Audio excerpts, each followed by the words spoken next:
आज हम एक ऐसे क्राइसिस के बारे में बात करने वाले हैं जिसके बारे में ज़्यादा बात नहीं हो रही है। एक साइलेंट एपिडेमिक जो बहुत तेज़ी से हमारी सोसाइटी के अंदर फैलता जा रहा है। टेक्नोलॉजी ने हमसे वादा किया था ईज़ का, फ्रीडम का, कनेक्शन का, लेकिन उसने चुपचाप एक खतरनाक बीज बो दिया और उस बीज का नाम है परफेक्शनिज्म।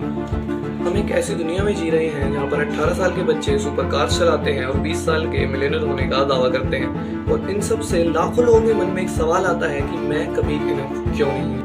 आज हम स्क्रोल के पीछे की साइकोलॉजिकल लड़ाई, स्माइल के पीछे के प्रेशर और परफेक्शनिज्म के पीछे के सच को अनकवर करेंगे। आज हम एक ऐसे टाइम में, एक ऐसे सोसाइटी में जी रहे हैं जहाँ पर एक्सपोजर एंडलेस है। हम दिन में हजारों चेहरे, हजारों बॉडीज, हजारों लाइफस्टाइल देखते हैं और हर दूसरी लाइफस्टाइल पहली से बेहतर। ये कहना भी गलत नहीं होगा कि जेन ज़ी एक ऐसी जनरेशन है जो पूरी तरह से इंटरनेट पर पली बड़ी है और उसे कंडीशन कर दिया गया है कि वर्थ विजिबिलिटी है और सक्सेस जो है वो अपीयरेंस है। हर परफेक्ट पिक्चर के पीछे घंटों की क्यूरेशन, दर्जनों फिल्टर्स और अक्सर एक सेल्फ डाउट का वॉइड छुपा होता है। 2017 में Royal Society for Mental Health ने अपनी एक रिपोर्ट में कहा था कि Instagram most damaging social media platform है for the younger generation and for their mental health. और ये सब सिर्फ स्टैट्स या नंबर्स नहीं है, ये एक सच्चाई है। एक ऑस्ट्रेलियन इन्फ्लुएंसर जिनका नाम था एसाना ओनाइल, उन्होंने भी एक सच्चाई कही थी। उन्होंने कहा था कि मेरे 500,000 फॉलोअर्स थे, फिर भी मैं अकेली थी और डरी हुई थी। उन्होंने अपनी सारी ग्लैमरस फोटोज़ को काट दिया और कहा कि मैं एक इल्यूजन में जी रही थी। इन्फ्लुएंसर कल्चर ने हमारी लाइफ को एक कंपटीशन बना दिया है और स्कोरबोर्ड सेट किया है एप्स को, कमेंट्स को, एक लग्जरी लाइफस्टाइल को। जो भी हम ये सब देख रहे हैं, ये सब ऑब्सेशन है, एम्बिशन नहीं है। ऑब्सेशन, अप्रूवल के साथ ऑब्सेशन, एस्थेटिक के साथ ऑब्सेशन, जो हम हैं उससे ज़्यादा होने का ऑब्सेशन। हर बार जब एक नोटिफिकेशन पॉपअप होता है, एक लाइक, एक शेयर, एक कमेंट, तो हमारा दिमाग डोपामिन रिलीज करता है। डोपामिन हमारी बॉडी का रिवॉर्ड सिस्टम है, इसीलिए लाइक्स और शेयर इतने ज़्यादा एडिक्टिव होते हैं। और इसका रिजल्ट एक ऐसी सोसाइटी जो कनेक्शन की नहीं बल्कि वैलिडेशन की आती है। ये साइकिल हमारे कॉन्फिडेंस को इंस्पायर नहीं करता बल्कि उसे डिस्ट्रॉय करता है, क्योंकि चाहे आपको कितने ही लाइक्स और शेयर्स क्यों ना मिल जाएं, there is always a big fish in a big ocean. Validation का लूप बहुत ज़्यादा डेंजरस हो सकता है। Take Charlie D'Amelio's example. TikTok की टॉप क्रिएटर रह चुकी चार्ली डेमेलियो ने एडमिट किया था कि उनकी मेंटल हेल्थ डिटोरिएट हो रही है कांस्टेंट प्रेशर और कांस्टेंट जजमेंट की वजह से। इतने ज़्यादा फेम के बावजूद भी उन्हें लगता था कि वो गुड इनफ नहीं है। परफेक्शनिज्म पहले एक्सीलेंस के लिए स्ट्राइव करने के बारे में होता था, लेकिन अब ये सर्वाइवल के बारे में है। हमें फेलियर से इसलिए डर नहीं लगता क्योंकि हमें वो पसंद नहीं है, बल्कि इसलिए डर लगता है क्योंकि हमारी वो आइडेंटिटी को थ्रेटन करता है।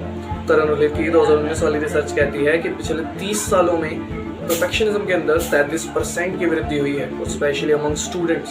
सोशल मीडिया ने अनरियलिस्टिक स्टैंडर्ड सेट कर रखे हैं। वो जो प्रेशर है वो सिर्फ आम लोगों तक ही सीमित नहीं है। टॉप परफॉर्मर्स जैसे नाओमी ओसाका, जो वर्ल्ड चैंपियन रह चुकी हैं टेनिस के अंदर, उन्होंने भी एडमिट किया कि उनसे पब्लिक स्टुअनिटी और कॉन्स्टेंट जजमेंट नहीं झेली जा रही, इसलिए उन्होंने फ्रेंच ओपन से भी विड्रॉ कर दिया।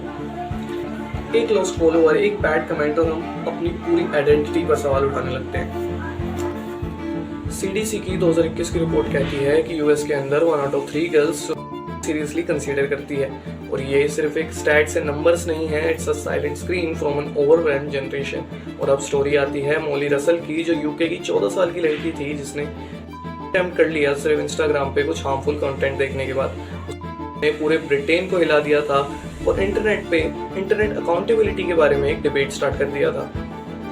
क्या ये इसलिए हो रहा है कि हम कमज़ोर हैं? नहीं, बल्कि इसलिए हो रहा है क्योंकि हम ओवरवेल्म्ड हैं कंपटीशन से, कंपैरिजन से, और हम ओवर स्टिमुलेशन से थके हुए हैं। जब परफेक्शनिज्म गोल बन जाता है तो एवरेज होना भी एक फेलियर जैसा लगने लगता है। परफेक्शनिज्म एक झूठ है जो आपको हर एक स्क्रोल के साथ बेचा जा रहा है, एक ऐसी दुनिया में जहाँ पे लाइक्स, फिल्टर्स और वायरल ट्रेंड्स का राज है। और परफेक्शनिज्म एक्सीलेंस के बारे में नहीं है, परफेक्शनिज्म कभी भी इनफ ना होने के बारे में है, क्योंकि आप चाहे कितने ही कोशिश क्यों ना कर लो, आप उन स्टैंडर्ड्स को अचीव नहीं कर सकते, क्योंकि वो स्टैंडर्ड्स बदलते रहते हैं और वायरल ट्रेंड्स चेंज होते रहते हैं और हम सिर्फ उनके पीछे भागते रह जाते हैं। वायरल ट्रेंड्स जैसे what I eat in a day videos से लेकर बॉडी चेकिंग वीडियोस तक, इंटरनेट सिर्फ उन्हें ही ग्लोरीफाई करता है जो अनअटेनेबल है। 90s का हीरोइक ट्रेंड वापस आ गया है, यानी धसे हुए गाल, दिखती हुई हड्डियाँ और पतले पतले हाथ। और लोगों को ये 90s में बहुत ज़्यादा पसंद था और अब ये वापस आ गया है, और इसने अब सिर्फ एक क्लियर गर्ल फिल्टर्स वाली चादर ओढ़ ली है और लोग इससे इंस्पायर हो रहे हैं। मुझे ये समझ नहीं आता कि इंस्पायर होने जैसा क्या है भूखे रहने में, और खुद से नफरत करने में सुंदर दिखने जैसा क्या है। यहाँ सच ये है कि परफेक्शनिज्म एक इल्यूजन है। आप कभी भी परफेक्ट नहीं हो सकते, आप कभी भी सबको सेटिस्फाई नहीं कर सकते, क्योंकि आपका ये काम भी नहीं है। आपका काम है फील करना, ग्रो करना और ऑथेंटिकली एग्जिस्ट करना। और हमें अपने आसपास वाले लोगों को भी समझाना होगा कि एवरेज होना, रेस्ट करना, रोज एक हाईलाइट रील ना होना ठीक है, क्योंकि आपकी वर्थ रील से नहीं, आपकी डेप्थ से मेजर होती है।